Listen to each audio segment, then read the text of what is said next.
किसी वक्त की बात है, एक जंगल में बरगद की दरख्त पर एक भूतनी रहा करती थी। वो कई जादुई सलाहियतों की हामिल थी। 100 साल से एक ही दरख्त पर रहते रहते वो अपनी जिंदगी से आजिज आ चुकी थी। अब वो भूतनी जिंदगी से छुटकारा चाहती थी, लेकिन ये उसके बस में नहीं था। एक दिन एक साधु उस जंगल में इबादत के लिए पहुंचे। उन्हें देखकर भूतनी उनके पास आई। वो अपनी इस जिंदगी से छुटकारा पाने के बारे में पूछने लगी। साधु जी, मैं 100 सालों से ऐसी जिंदगी गुजार रही हूँ। अब मैं ऐसी जिंदगी गुजारना नहीं चाहती। मैं ये जिंदगी से छुटकारा पाना चाहती हूँ। मुझे इससे निजात का रास्ता दिखाइए। आप ही मेरी मदद कर सकते हैं। ये सुनकर साधु ने कहा, अगर तुम्हें जिंदगी से छुटकारा पाना है तो तुम्हें दूसरी बार पैदा होना पड़ेगा। मैं तुम्हें दूसरी जिंदगी देने के लिए तैयार हूँ। दूसरी जिंदगी? मुझे इसके बारे में पता नहीं। आप ही मुझे इस बारे में रहनुमाई कर सकते हैं। इंसान के घर में पैदा होना बहुत ही अहमियत का हामिल है। तुम चाहो तो मैं तुम्हें वो जिंदगी दे सकता हूँ। मुझे थोड़ा वक्त दीजिए। मैं इंसानों में जाकर कुछ वक्त गुजारूंगी, उसके बाद फैसला लूंगी। मुझे इंसानों के बारे में मालूमात होनी चाहिए। ये कहकर भूतनी वहाँ से चली गई। भूतनी ने अब एक इंसान का भेष इख्तियार किया और करीबी गांव की होटल में गई। उसने वहाँ बैठे तमाम अफराद पर नजर डाली। भूतनी ने महसूस किया कि ये इंसान एक उसूल की जिंदगी गुजार रहे हैं और कवायद की पाबंदी करते हैं। अब भूतनी ने इंसानों के किरदार के बारे में भी जानना चाहा। उस गांव का मुखिया सुरेंद्र बहुत ही घमंडी था। वो समझता था कि उसकी वजह से ही गांव के लोग डर और खौफ के बगैर रहते हैं। सुरेंद्र का कहना था कि उसके रहते हुए गांव में कोई भी साया या बदरू नहीं आ सकती। अब भूतनी ने सुरेंद्र को सबक सिखाने का इरादा किया। उस रात भूतनी चोर के भेष में सुरेंद्र के घर पहुंची और दरवाजा खटखटाया। चोर को देखते ही सुरेंद्र डर गया। चोर कहने लगा, तुम अपने आप को 30 मार्का समझते हो? और दो हाथ हो जाएं। सुरेंद्र डर के मारे कहने लगा, कौन? सुरेंद्र डर कर हिकलाने लगा। अचानक भूतनी चोर से अपनी हकीकी हुलिये में आ गई। भूतनी को देखते ही सुरेंद्र चकराकर गिर पड़ा। उसे देखकर भूतनी समझ गई कि लोग दुनिया में झूठा रोब बहुत जताते हैं। उसके बाद भूतनी ने कुछ और करने की सोची। फिर उसने एक खूबसूरत नौजवान के हुलिये में गांव के अमीर आदमी सोमेश के घर पहुंची। वो अपनी बेटी की शादी अपने भांजे से करने की तैयारी कर रहा था, क्योंकि दोनों एक दूसरे को पसंद करते थे।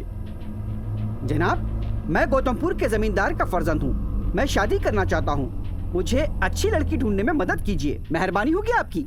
सोमेश की दुख्तर जो दरवाजे के पीछे से ये सुन रही थी, उसने अपने वालिद को बुलाया और कहने लगी, पापा, मुझे जमींदार का फर्जंद बहुत पसंद आया है। मेहरबानी करके मेरी शादी उससे करवा दीजिए ना।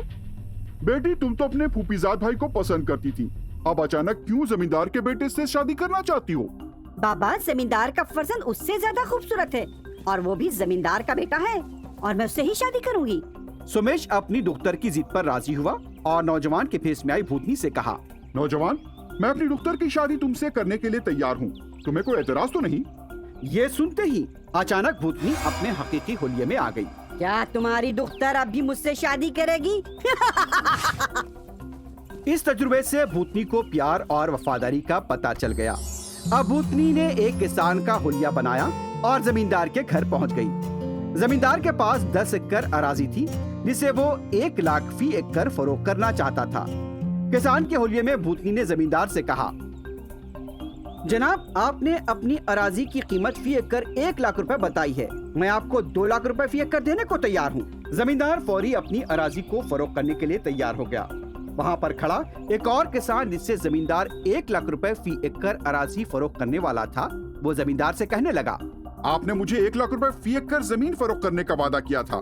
अब आप अपना वादा तोड़ रहे हैं। दूसरे किसान की बात सुनकर जमींदार ने कहा, तुम चाहते हो कि मैं आ रही दौलत को ठुकरा दूं? इतना भी अहमक नहीं हूं मैं। घाटे का सौदा करना मुझे नहीं आता। जाओ यहाँ से। जब जमींदार ने किसान को वहाँ से भगा दिया तो भूतनी अपने हकीकी हुलिये में आ गई। अरे वो लालची, अगर तुझे कोई 3 लाख रुपए फी एकड़ की पेशकश करेगा तो तुम मुझे भी भगा दोगे। तुम अपने फायदे के लिए किसी का भी नुकसान कर सकते हो। भूतनी वहाँ से चली गई।